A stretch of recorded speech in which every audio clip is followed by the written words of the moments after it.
Smoking को quit कैसे करें। सबसे मेन थिंग ये है कि आप थोड़ा गौर से सुनना, ठीक है। वो सब गाइस, तो मैं हूँ Lucky Jangar fitness certified by physique engineer. तो आज का टॉपिक बड़ा ही इंटरेस्टिंग होने वाला है बिकॉज ऑफ ये टॉपिक ऐसा है। टॉपिक मैं लेके आया हूँ कि स्मोकिंग आपके मसल बिल्डिंग पे क्या क्या इफेक्ट डालता है, आपकी जिम लाइफ में स्मोकिंग कितना क्या नुकसानदायक है। जिसके मैंने पॉइंट्स तैयार किए हैं उसके अकॉर्डिंग मैं आपको धीरे धीरे बताता जाऊँगा और इसको छोड़ने के मैं उपाय भी आपको बताऊंगा लास्ट में। चलिए without any wasting time video start करते हैं। तो अगर आप जिम में एक वेल बैलेंस फिजिक और एक मस्कुलर फिजिक का सपना लेके अगर आप जिम में जाते हो तो मसल बिल्डिंग और स्मोकिंग दोनों के साथ पॉसिबल है? बिल्कुल भी नहीं। आंसर होगा नो। जो आपके हेल्थ पर ही नहीं बल्कि आपके मसल बिल्डिंग गोल्स पर भी एक ब्रेक की तरह वर्क करता है। तो पहले पॉइंट की मैं बात करूँगा वो है आपके ब्लड सर्कुलेशन की टन बैंड बजा देता है। तो सिगरेट में निकोटीन और कार्बन मोनोऑक्साइड होते हैं जो आपकी ब्लड वेसल्स को एकदम पूरा ऐसे टाइट कर देते हैं, जिससे आपके ब्लड सर्कुलेशन थोड़ा सा स्लो हो जाता है, जिससे बॉडी में प्रॉपर ऑक्सीजन प्रॉपर न्यूट्रिशन ठीक से नहीं जा पाता। तो जब बॉडी में ठीक से न्यूट्रिशन नहीं जा रहा भाई, ठीक से आपकी ऑक्सीजन ही नहीं जा रही, तो बॉडी रिकवरी कहाँ से करेगी? तो बॉडी में मसल बिल्डिंग कहाँ से आएगी? ठीक है। अब दूसरे टॉपिक की मैं बात करूँगा वो आपके टेस्टोस्टेरोन लेवल को डाउन कम कर देना। ठीक है, समझ रहे हो कि स्मोकिंग आपके टेस्टोस्टेरोन लेवल को डाउन कर देती है और टेस्टोस्टेरोन आपकी बॉडी के लिए कितना ज़्यादा मस्त ज़रूरी है। तो लो टेस्टोस्टेरोन का मतलब क्या होता है? स्लो रिकवरी हो जाती है, स्ट्रेंथ भी आपकी डाउन चली जाती है और मसल्स भी लेस गेन्स। ठीक है। अब थर्ड पॉइंट की मैं बात करूँगा तो वो है आपके लंग्स, फेफड़े उसकी कैपेसिटी कम हो जाती है। स्मोकिंग आपके लंग्स पे काफ़ी ज़्यादा इफेक्ट डालती है।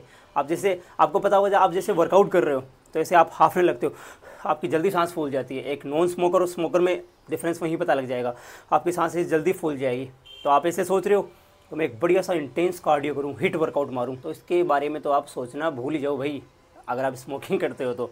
क्योंकि आपको वो नॉन स्मोकर है ना कब का ही पीछे छोड़ देगा, वो खरगोश कछुए वाली चाल हो जाएगी फटाक, क्योंकि आपके लंग्स इस टाइम पे वर्क नहीं कर रहे। तो भाई आप लाइफ में जीवन में कहाँ तक क्या जाओगे। ठीक है। अब चौथे पॉइंट की मैं बात करूँगा वो है आपके रिकवरी टाइम। तो जब आप वर्कआउट करते हैं तो वर्कआउट के बाद बॉडी को एक प्रॉपर न्यूट्रिशन भी चाहिए, न्यूट्रिशन के साथ साथ उसको एक रिकवरी भी चाहिए, रेस्ट भी चाहिए। पर अगर आप वर्कआउट की जिस बात से स्मोकिंग वगैरह आदत होती है कि हाँ मैंने देखा है मेरे जिम के नीचे लड़के एकदम अच्छे खासे, उनका डील भी अच्छा है, हाइट है पूरी 6 फीट की, पर अगर वो नीचे से वर्कआउट खत्म होने के बाद जैसे नीचे जाते तो मैं नीचे देखता है ऐसे विंडो से सुट्टा मारे धुआं फूक रहे हैं। अरे भाई आप अपने रिकवरी को स्लो कर रहे हो, क्योंकि उससे आपकी रिकवरी स्लो इसलिए हो जाती है क्योंकि आपके ब्लड वेसल्स टाइट हो रखी है, पहले से आप स्मोकर हो, तो इससे आपकी बॉडी को प्रॉपर न्यूट्रिशन नहीं मिल रहा। आप न्यूट्रिशन की बजाय उसमें वो धुआं भर रहे हो, जिससे ऑक्सीजन की सप्लाई ठीक से नहीं हो पा रही, वो रिकवरी आपकी स्लो होती जाती है उसकी वजह से। ठीक है। पाँचवें पॉइंट की मैं बात करूँगा, ये थोड़ा सा ऐसे उलझा हुआ सा है। अब कई लोगों के मन में मिथ है ऐसा कि स्मोकिंग करते हैं तो उससे फेट लॉस होता है। अरे भाई कौन से जीवन में जी रहे हो? ये कलयुग है, 2024 चल रहा है, समझ रहे हो। स्मोकिंग से आपका फेट लॉस नहीं होता, आपका वेट लॉस होता है, आपका मसल मास डाउन जाता है, आपके मसल मास से डाउन चले जाते हैं क्योंकि बॉडी को आप प्रॉपर ठीक से खाना नहीं दे रहे हो, खाने के बजाय आप वो डंडियाँ दे रहे हो, वो समझ रहे हो आप। छठे पॉइंट की बात करूँगा, आप ओवर एज लगने लगते हो। स्मोकिंग से आप एंटी एजिंग लगने लग जाते हो, आपकी स्किन ऐसे डल लटकने से लग जाती है, ऐसे थोड़ी सी झुर्रियाँ सी होती है ना, वो आपकी स्किन में पड़ने लग जाती है, जिससे आप ऐसे बूढ़े से लगने लग जाते हो। स्किन ऐसे डल सी होती है, आपका वर्कआउट करने का या फिर कोई काम भी करने का आपका मन नहीं करता, आलस भी ज़्यादा हो जाता है, ये बात भी है। और आप ऐसे फिट दिखने के बजाय ऐसे एकदम पूरे डल से दिखने लग जाते हो, जो आपके लिए एक अच्छा संकेत नहीं है, अच्छा साइन नहीं है आपकी बॉडी के लिए, आपके फ्यूचर के लिए, आपकी लाइफ के लिए। अब लास्ट पॉइंट की मैं बात करूँगा वो है आपका इम्यून सिस्टम। स्मोकिंग आपके इम्यून सिस्टम पे काफ़ी ज़्यादा डिफेक्ट ऐसे इम्पेक्ट होता है ना, जैसे कोई हम ऐसे कुछ रनिंग करें तो वो एक हमारे नीज पे ऐसे इम्पेक्ट्स आता है, वैसे इम्पेक्ट डालता है आपके इम्यून सिस्टम को, आपके इम्यून सिस्टम को लो कर देता है, डिफेक्ट डालता है काफ़ी ज़्यादा हद तक, जिससे आपकी बॉडी में इन्फेक्शन होने का चांसेस और ज़्यादा बढ़ जाते हैं, उसके रिस्क और ज़्यादा बढ़ जाते हैं। तो साफ सीधी सिंपल बात है, अगर आपका गोल एक मस्कुलर स्ट्रेंथ बनाना है, मस्कुलर बॉडी बनानी है, तो उसके लिए आपको सिगरेट को टाटा बाय बाय बोलना बहुत ज़रूरी है। अगर आप चलो जिम भी नहीं जा रहे हो तो भी आपको उसको क्विट करना बहुत ज़्यादा ज़रूरी है आपकी लाइफ के लिए, आपके लंग्स के लिए, आपके स्टेमिना के लिए, आपके हार्ट के लिए, आपके एक इम्यून सिस्टम के लिए, आपके मेटाबॉलिज्म के लिए, इन सभी चीज़ों के लिए स्मोकिंग को क्विट करना बहुत ज़्यादा ज़रूरी है। तो ये थे हमारे स्मोकिंग के साइड इफ़ेक्ट्स। अब मैं बात करूँगा कि आप स्मोकिंग को क्विट कैसे करें। सबसे मेन थिंग ये है, थोड़ा गौर से सुनना, ठीक है। तो पहले पॉइंट की मैं बात करूँ तो आप एक डेट सेलेक्ट कर लीजिए पहला। तो आप कि हाँ, मेरे को इसी दिन इसी प्रॉपर टाइम पे मेरे को क्विट करना है, छोड़ना ही है, ठीक है। अब दूसरा बात करूँगा, छोड़ने की बात की मैंने कि एक टाइमिंग सेट करने की बात की, तो दूसरे पॉइंट की मैं बात करूँगा कि एक ग्रेजुअल रिडक्शन होना ज़रूरी है उसके लिए। तो सबको पता है कि उसकी लत थोड़ी गंदी होती है, एक साथ लत नहीं जाती है। तो कोई बात नहीं, आप 10 दिन पहले एक टाइम फिक्स कर लीजिए कि हाँ, ये मेरा टाइम है, मैं इसी दिन स्मोकिंग को क्विट करूँगा। तो आप एक काम करोगे, चलो आप 10 सिगरेट पी रहे हो दिन में, अगले दिन आप 8 कर दीजिए, अगले दिन आप 7 कर दीजिए, अगले दिन आप 5 कर दीजिए, 4, ऐसे 10 दिन तक आते आते आप उसको 1 या 2 पे ले आइए और लास्ट दिन तक प्रॉपर क्विट कर दीजिए, ठीक है। और तीसरे पॉइंट की बात करूँगा, सपोर्ट सिस्टम। अच्छी एक आपके दोस्त होते हैं ना, जो क्या बोलते हैं, अच्छी संगत वाले दोस्त, उनको बोलो कि हाँ यार, मैं ऐसे कुछ स्मोकिंग वर्क क्विट कर रहा हूँ। या फिर फैमिली में अपने बड़े भाई, छोटे भाई, जिससे आपकी अच्छी खासी बनती है, बॉन्डिंग बनती है, उनको बोलो कि हाँ यार भाई, मैं ऐसा कुछ कर रहा हूँ, मेरी लत नहीं जा रही, तो मैं इसको छोड़ने वाला हूँ। तो वो आपकी सच में आपकी काफ़ी ज़्यादा हेल्प करेंगे, आपको उस चीज़ से रोकेंगे, बोलेंगे कि हाँ नहीं नहीं नहीं, समझ मेरे भाई, ऐसे मत कर।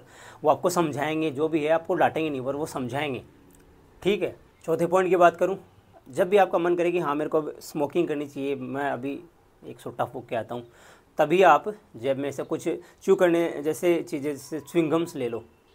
सेंटर फ्रूट जलती है, कैसी जीभ लपलपाई सेंटर फ्रूट, जानते हो, तो वो आप यूज़ में ले सकते हो। या फिर उसका अल्टरनेटिव कुछ हेल्दी स्नैक्स ले सकते हो, आप ड्राई फ्रूट्स ले सकते हो। घर में भाई बहुत सारी चीज़ें हैं, आप चिक पीस ले सकते हो। ऐसे चलाते रहो एक एक करके, ऐसे पेट भी बराबर आसा रहेगा। मूंगफली के दाने खाओ, आपकी बॉडी में अच्छे रहते हैं, आपकी बॉडी के लिए यार गुड फैट है, आप उसको खाओ, अच्छे रहते, कम से कम उनसे तो काफ़ी ज़्यादा बेटर है ना। तो ऐसे कुछ अल्टरनेटिव रखो च्यू करने के लिए, ठीक है। पाँचवें पॉइंट की मैं बात करूं, वो सबसे इम्पोर्टेंट पॉइंट है। आप अपना WHY वाई आइडेंटिफाई करो कि मेरे को क्यों छोड़ना चाहिए, क्यों छोड़ रहा हूँ। एक बेटर फिजिक के लिए, एक बेटर लाइफ के लिए, एक बेटर स्टेमिना के लिए, एक बेटर स्ट्रेंथ के लिए। क्योंकि आपके पास अब एक स्ट्रॉन्ग रीजन होगा कि हाँ यार, मेरे को एक अच्छी फिजिक बनानी है, एक अच्छी बॉडी बनानी है, मेरे को एकदम हाँ ऐसे लकी जांगड़ जैसे दिखना है। तो आप उसका, आपके पास एक स्ट्रॉन्ग रीज़न होना चाहिए उस चीज़ को छोड़ने के लिए। तो एक ये भी पॉइंट आपके लिए सबसे ज़्यादा मेन है, ठीक है। सबसे पहला काम, आप जिम जाओ। जिम जाओगे तो जिम में आप सब चीज़ें भूल जाओगे, आपकी बॉडी डिस्मॉर्फिया, आप में सेरोटोनिन अपने आप ही ऐसे रिलीज़ होने लगेगा। जिम में जाओगे एक अलग ही आपको शांति मिलेगी। तो वहाँ आपको अपने आप को बिजी रखो, जिम में एक अच्छा इंटेंस वर्कआउट करो। तो जब आपकी बॉडी में अच्छे रिजल्ट्स दिखेंगे कि हाँ यार, मेरी बॉडी एकदम सिक्स पैक, एब्स, चेस्ट, ऐसे बाइसेप्स अच्छे ग्रो आप करते दिखोगे, तो तब आपको मन में आएगा कि हाँ यार, मेरी बॉडी काफ़ी अच्छा रिस्पॉन्स कर रही है, तो मेरे को ये चीज़ नहीं करनी चाहिए। वो आपको काफ़ी ज़्यादा हेल्प करेगी आपकी स्मोकिंग को क्विट करने में। एक रिसर्च में देखा गया कि जिसमें एक नॉन स्मोकर और स्मोकर, एक नॉन स्मोकर की स्ट्रेंथ और उसका मसल मास कम होता है एक नॉन स्मोकर के मुकाबले। क्योंकि वो नॉन स्मोकर है भाई, समझ रहे हो, उसकी बॉडी अच्छे से वर्क कर रही है, उसके लंग्स अच्छे से वर्क कर रहे हैं, उसका स्टेमिना अच्छा है, उसका एंड्योरेंस अच्छा है, उसका कार्डियोवास्कुलर एंड्योरेंस अच्छा है, क्योंकि वो स्मोकिंग नहीं कर रहा, समझ रहे हो। सबसे लास्ट पॉइंट की बात करूँगा, वो है आपकी कोई प्रोफेशनल टिप्स या प्रोफेशनल हेल्प। अगर आपकी लत कुछ ज़्यादा ही है कि हाँ मेरे से नहीं छूट रही यार, मैं तो नहीं हो पा रहा, ना फैमिली से सपोर्ट हो पा रहा, ना कहीं से हो पा रहा, तो आप एक काम करो, किसी प्रोफेशनल डॉक्टर के पास जाओ या फिर आप किसी प्रोफेशनल काउंसलर के पास जाओ। वो आपको जो भी आपके निकोटिन पाउच वगैरह जो भी देगा, वो आप लो इनटेक करो और उससे आपको काफ़ी ज़्यादा हेल्प मिलेगी। ये लास्ट ऑप्शन आपके लिए, ठीक है। डॉक्टर से आप ना जाओ तो ही बेटर है।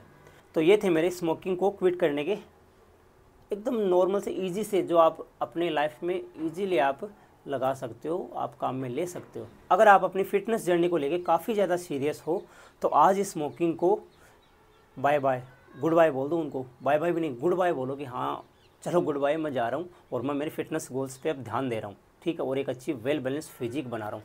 तो आज इस स्मोकिंग को क्विट कर दो और मैं ये भी होप करूँगा कि आप जल्दी ही अपनी स्मोकिंग को क्विट कर दोगे, मैं यही चाहूँगा। तो अगर आपको मेरी वीडियो इन्फॉर्मेटिव लगी और मेरी वीडियो पसंद आई तो मेरे चैनल को लाइक करो, फॉलो करो एंड मेरे चैनल को सब्सक्राइब करो। तब तक मिलते हैं एक नेक्स्ट वीडियो में एक नई इन्फॉर्मेशन के साथ और एक नई गाइडेंस के साथ। Thank you.